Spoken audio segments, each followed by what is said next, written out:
ये आकाशवाणी रायपुर है। प्रादेशिक समाचार बुलेटिन के साथ मैं शुभ्रा भट्टाचार्य।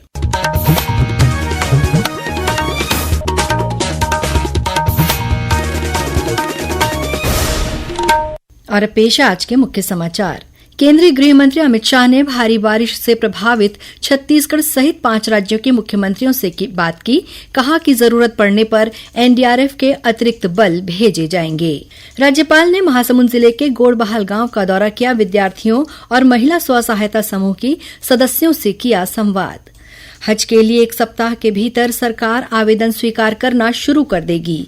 और नेशनल टेस्टिंग एजेंसी ने आज common university entrance test CUET 2025 का परिणाम घोषित कर दिया है।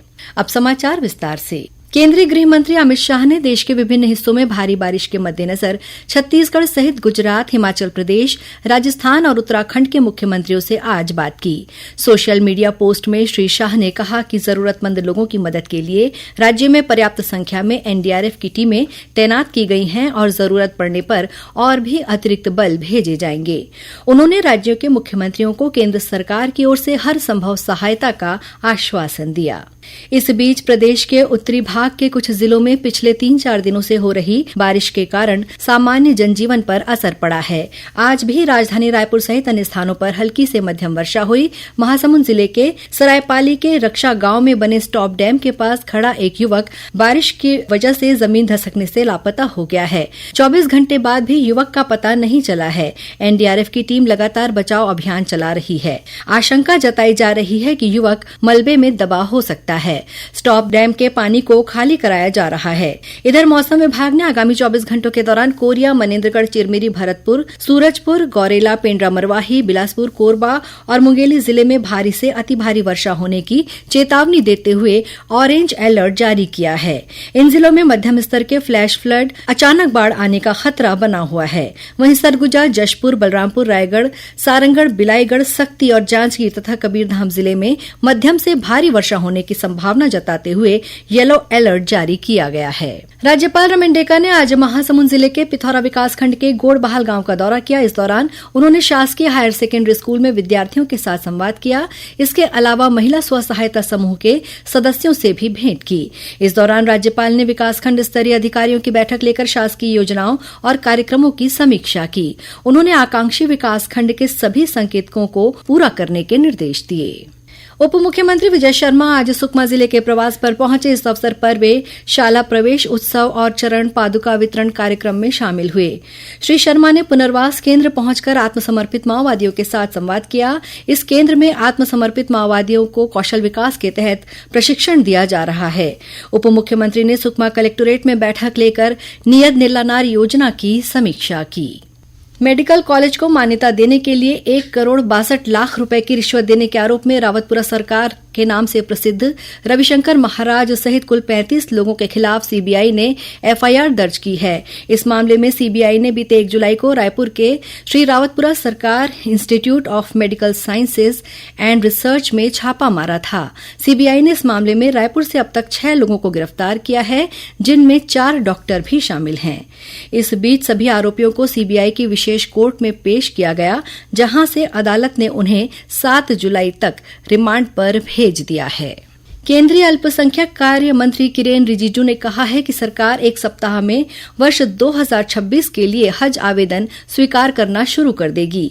आज नई दिल्ली में हज समीक्षा बैठक के बाद श्री रिजिजू ने सभी आवेदकों से फॉर्म भरकर समय सीमा के भीतर आवेदन जमा करने का अनुरोध किया। उन्होंने भारतीय हज कमेटी को समय सीमा से पहले सऊदी अरब सरकार को भुगतान जमा करने का निर्देश दिया है। श्री रिजिजू ने कहा कि 65 वर्ष से अधिक आयु के हज यात्रियों की देखभाल के लिए एक साथी का होना अनिवार्य है। बीजापुर जिले के तुमनार स्थित आयुष्मान आरोग्य मंदिर को राष्ट्रीय गुणवत्ता आश्वासन मानक प्रमाणन में 96% से अधिक अंक हासिल करने पर गुणवत्ता प्रमाण पत्र मिला है। स्वास्थ्य मंत्री श्याम बिहारी जायसवाल ने इस उपलब्धि पर खुशी जताते हुए कहा है कि इस जिले के लिए गौरव की बात है।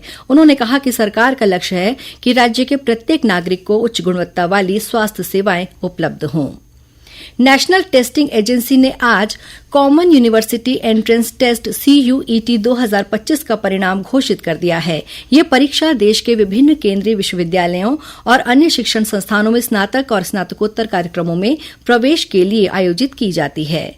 प्रादेशिक समाचार आप आकाशवाणी रायपुर से सुन रहे हैं।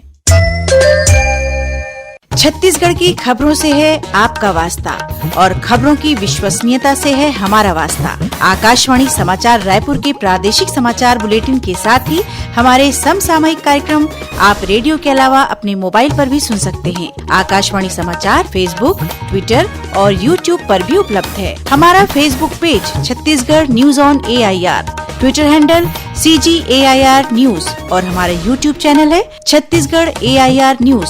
तो अब रेडियो के साथ ही आपके मोबाइल के जरिए भी हम पहुंच रहे हैं आप तक। छत्तीसगढ़ की हर खबर के लिए सुनते रहिए आकाशवाणी समाचार।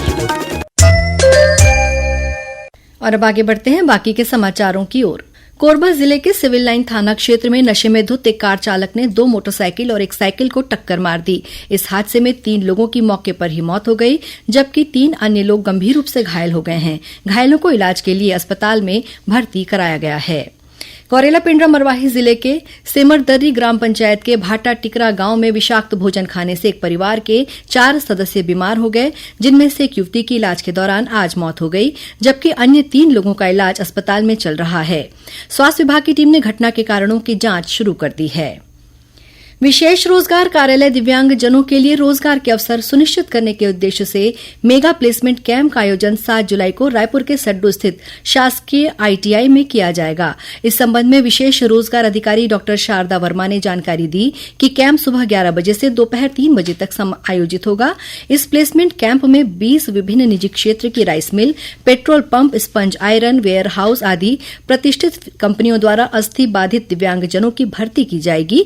इनका क्षेत्र उरला, सिलतरा और रायपुर शहर होगा। इस संबंध में अधिक जानकारी के लिए दिव्यांगजन कार्यालय के दूरभाष नंबर 0771 40 44081 पर संपर्क कर सकते हैं।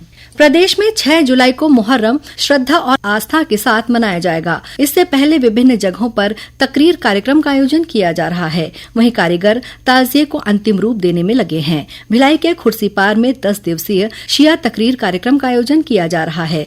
तकरीर कार्यक्रम के दौरान अंजुमन हुसैनिया कमेटी द्वारा समाज की होनहार बालिकाओं को सम्मानित किया गया। इस कार्यक्रम में रक्तदान शिविर का आयोजन भी किया गया। कमेटी के सदस्य कमालुद्दीन अशरफी ने बताया कि ये कार्यक्रम कई वर्षों से आयोजित किया जा रहा है।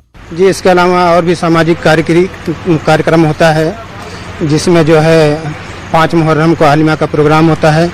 उसके बाद जो है बच्चियों का इस्तकबालिया प्रोग्राम रखा जाता है और जो हुज्जाज किराम मदीना और मुनव्वरा से वापस आते हैं उनका इस्तकबाल भी किया जाता है और सामाजिक लोग जो यहाँ से जुड़े हुए हैं उनका भी इस्तकबाली प्रोग्राम। रायपुर की रेलवे पुलिस GRP ने यात्रियों के चोरी हुए 75 मोबाइल फोन को बरामद कर लिया है। इनकी कीमत करीब 20 लाख रुपए आंकी गई है। रेलवे पुलिस की टीम ने ये फोन छत्तीसगढ़ समेत मध्य प्रदेश, महाराष्ट्र, ओडिशा जैसे राज्यों से ढूंढ निकाले हैं। आज रायपुर के रेलवे पुलिस अधीक्षक कार्यालय में इन मोबाइलों को इनके मालिकों को लौटाया गया।